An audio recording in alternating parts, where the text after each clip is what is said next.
Hi again. Sorry for the part two. The platform I'm using only maxes out at 5 minutes, so I kept talking for another 7 minutes, and so I better edit my first take by 2 minutes. I'll do my best to keep this within 5 minutes. So she did eventually get accepted into the ELCA candidacy process, and then she went to Luther. And after her internship, she applied at the Bible camp, and after months of waiting after she submitted the application. There was no other applicant, so they were waiting for another applicant to at least assess who would be a better fit.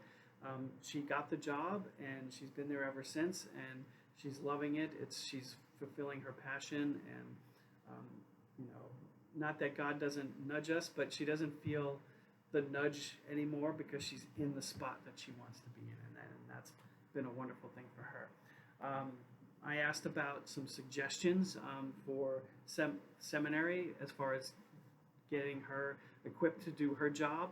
And she mentioned it would be helpful to have a couple business administration classes because, it's really hard to run a business when you don't have a lot of experience doing that. And she is very much so managing a company, and a large one with a lot of volunteers and a lot of logistics. And so seminary didn't do a fabulous job on that, obviously, because it's focused on other things. But she did say the ELCA does a great job in preparing you for, during your first call, there's 3 retreats where they focus on all of those kinds of things to equip you and further educate you in the world outside the church. Not just 3 retreats, but monthly videos and calls to really help with that. So I think if we push someone into the seminary, it could help people decide as well if this is meant for them or not. Then the second person I met with during the retreat is Beth Anderson. Deacon Beth Anderson is a wonderful person. She's very well known in the space, and I was grateful for her to give me some time to talk. Her story is similar to most, feeling called to God but not wanting to lead a church and help people in different ways. And she followed that path. And I met her years ago working as an assistant to the bishop. She helped my initial questions before I was even ready, but I was curious.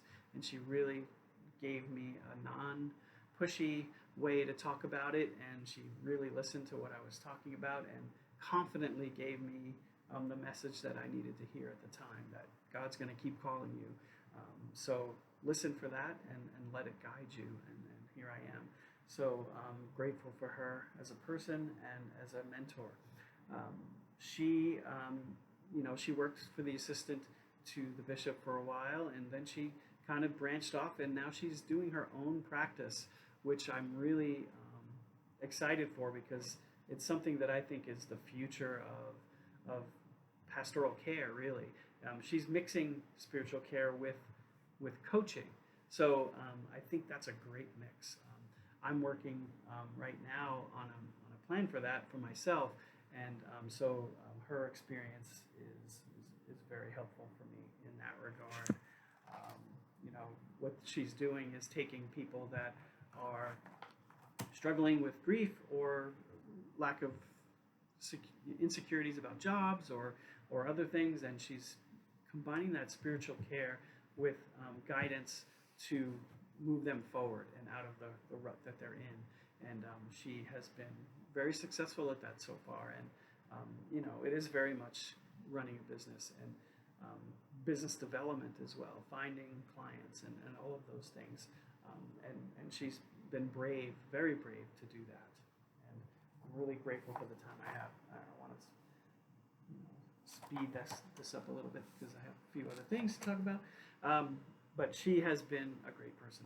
And anyway, my vision for ministry is similar to Beth's in that I do want to help people directly facing crisis. And my ministry is going to be spiritual practice, helping them where they are from a God place, and not so much, specialized counseling, because they'll have that separately. But then also connect them to resources within the community to help them live a sustainable life. So if they're if they're unsheltered, or if they have clothing challenges and things like that, my ministry will be able to help directly. In order to prepare myself for that, I've recently taken a job as a community behavioral health liaison at a behavioral health clinic, and that has led me to get so many relationships within the community that are in this space, and I'm finding out where the resources can come from to start something like this, and then also to identify needs in the community where these clinics aren't helping. Like, for example, when a person comes into a behavioral health clinic, they do assessments, and then all of a sudden they have to wait 2 weeks for a therapist to meet with them. So a lot of times their issue resolves, they don't want to come in that 2 weeks, so they drop, and then they go back to their lives. I'm thinking we can have a place where they can come to me, where you don't have to wait 2 weeks, and then they can get the compassion, they can get the validation, they can get the support to hang in there and to keep going, and to eventually find God within them along the way. But very much a listening approach, spiritual care kind of approach, and I'm really excited for that, because there is a very much deficiency in that space, and I think it's not just for the sick and the dying. So I think it's definitely needed in today's world where mental health and behavioral health are serious issues. So that's what I'm going to be doing. My hope for the future of the church is this. What I learned throughout the class is the deacon path is still a mystery to a large population of people in the ELCA, including leadership. So I think there's a really good opportunity for someone to take the mantle and be a champion for deacons, and then create a real understanding about the deacon role in the ELCA. I think there's a good need for that. We're getting there. It's been under a decade, but I think we have a lot to do in that area, and I think that would really be a big asset to the church. Leadership, real quick. The Head and Heart was a great book. I really enjoyed it, and I scored very much on the heart side right now, which is probably typical for people going into ministry. But I do think, when you start a ministry in the deacon role, you're going to need a lot more head in the thing, because I see community-based leaders here now. They all heart leadership, but they're not being advocates enough. They're not resourceful enough. They're not pushing enough to get what they need.